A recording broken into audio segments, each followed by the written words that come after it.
What's up? Welcome back to the Chill Factor channel. Joker hanging out with you here tonight. Just got done watching the new Texas Chainsaw Massacre for 2022 on Netflix. It's review time.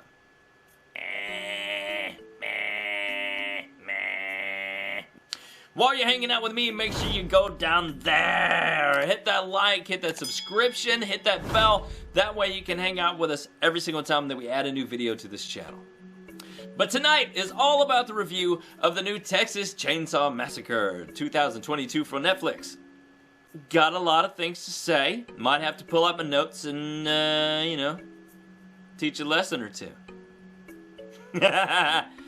Honestly, though, this movie was, it was entertaining. It was better than I thought it was going to be. Okay, I can say that. It was definitely better than I thought it was going to be.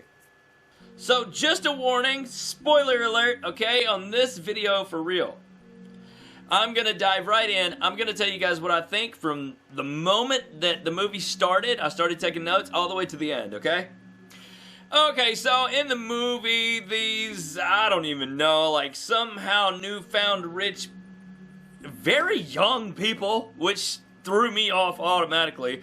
They've wanted to adopt this town and make it like this, I don't even know, like the thing from South Park where they take an old district that's run down and whatever and make it shiny and new and people are going to come in and invest and open businesses.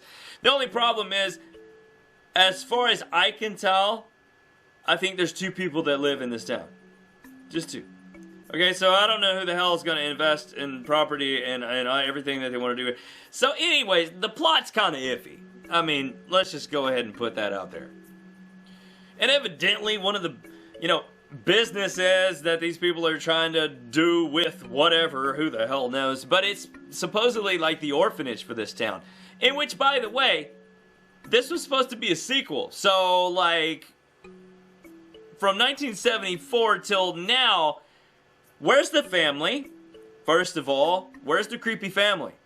Okay, another second, like, where's the house? I mean, this is supposed to be a sequel to the 1974. Where's the house? Now it's an orphanage in the middle of downtown. Which, by the way, this crap was filmed in Bulgaria, not Texas. So let's go ahead and get that straight. Choice of casting in this movie, not too terrible, but I won't lie, some of the lead people threw me off quite a bit. The leads were different in this movie because they weren't like your quintessential heroine in distress, final scream girl or anything like that. Matter of fact, they took a few of the casting positions, the major casting positions, and made them more of an androgynous tone. Matter of fact, I made a joke while we were watching it, why did the kid from Wonder Years get a part in the new Texas Chainsaw Massacre movie? I know, terrible joke. But for real, that's who it reminded me of. It reminded me of Fred Savage. This chick does. This movie definitely does not disappoint in the brutality level whatsoever. Of course, that kind of lives up to the name of Texas Chainsaw Massacre, and Leatherface is the gore factor, and they did a really good job with this. I mean, the special effects, the kill scenes, whoo, ha. I mean, some of them, the gurgling sounds, some of the kills were extremely realistic, and to the point to where you're like, So, I mean, A plus on those, for real. In this movie, I feel that they really tried to jump on the bandwagon. What's trending right now, and what's trending right now is bringing back the old Bettys. The old Scream girls from way, way back when in a saga or a story, like they're doing with Halloween Kills and Halloween Ends and Halloween Begins and Halloween In Between and Halloween Thanksgiving and Halloween this. Anyways, Jamie Lee Curtis keeps coming back and she does her thing, and she's like got this Rambo, like, I'm like Rambo grandma and I'm gonna kill everybody and everything and I'm out for vengeance. Well, they tried to copy that with this, and you could totally tell it was blatant. I mean, talking to the point of knocking this movie down from an A to a B just from that ripoff. It's not done too well. You'll see what I mean when you watch the movie. It's just not really done well, okay? I made a statement in my reaction video to the trailers for this film about how Leatherface didn't look as big and as menacing as he has in his other pictures. Whoever they, choose to play that part. I was wrong. He is big, he's menacing, and he's threatening, and it's good. It's good. Like I said, the kills, the soundscape for the film, the major elements of this movie were spectacular. There were plot holes in the layout of the film, story-wise, and the bringing back of what could have been. And which is, when I say what could have been, is the chick that they try to bring back as like a survivor. Okay, it's not even the same actress that was the original survivor. So, I mean, that's kind of moot. I mean, they've kind of dropped the ball on that whole bringing Jamie Lee Curtis for Texas back. It was weird. It was wrong. There is this whole thing of, you see, the victims in a horror movie, they're trying to hide from the antagonist that's coming after them, right? And for some reason, they have to breathe louder than they've ever breathed before while they're trying to hide from something that's out to get them. And you know what? It's just funny because in this movie, it's more prevalent. Wow. You'll see what I mean. But it was just something that I wanted to point out. It's like they got that same old cliche thing, where you're trying to hide and you hear the heavy breathing and you're like, dude, just can you stop? Like, do you have to make all those noises while you're sitting in complete still silence? It's just amazing to me sometimes. Definitely in this picture, the complete movie emphasis is more on Leatherface.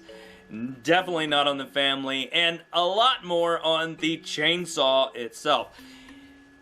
In this movie, they kind of made it like the chainsaw was a character in itself, on its own. I'm talking like completely animated object, for real.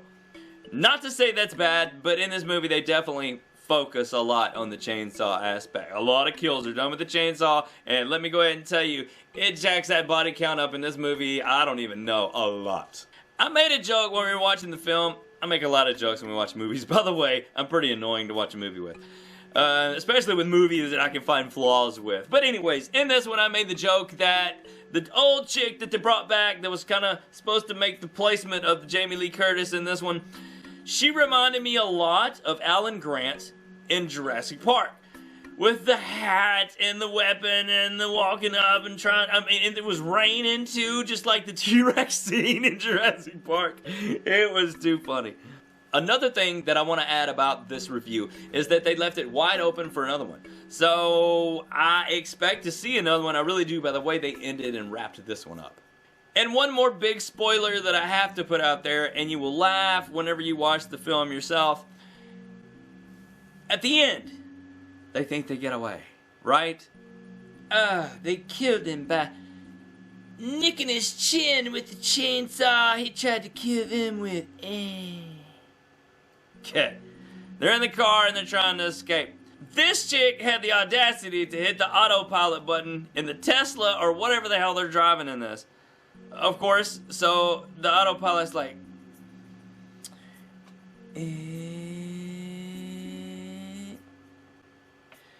Of course, somebody else gets got. Wow, I watched that part and I was like, no, no, so whatever. That is what it is. It's terrible at the end. You'll laugh, you'll see. So all in all, a cool flick, a good flick, for real. The kill scenes were great, the gross factor was there, the story, a little bit, not to want it, but at the same time, what do you expect? It's a horror movie, okay? So, I mean, you're gonna have plot holes, and you're gonna have a little bit of weak acting, and that's pretty much to expected. But from us, here at Chill Factor, on this particular flick, Texas Chainsaw Massacre 2022, a Netflix release, we're gonna give it a B-. Alright? And that's being pretty gracious, considering the problems with the plot, kind of wrecking the history of the franchise, and at the same time trying to rip off what they're trying to do with the Halloween saga right now, bringing Jamie Lee Curtis back. So that's my thoughts on this one. And here's my wife's thoughts. Kind of liked the new Texas Chainsaw Massacre. Sure, the plot was a bit weak, and there was some cheese, but the kills and the gore were what I wanted. Not my favorite movie, but a fun one to watch. My wife wanted to be a part of this review, but she couldn't. We have a lot of kids, so that's her 2 cents. I appreciate you guys hanging out with us. It means a lot. We appreciate that. You guys do what you do, and we'll see you guys on the next video.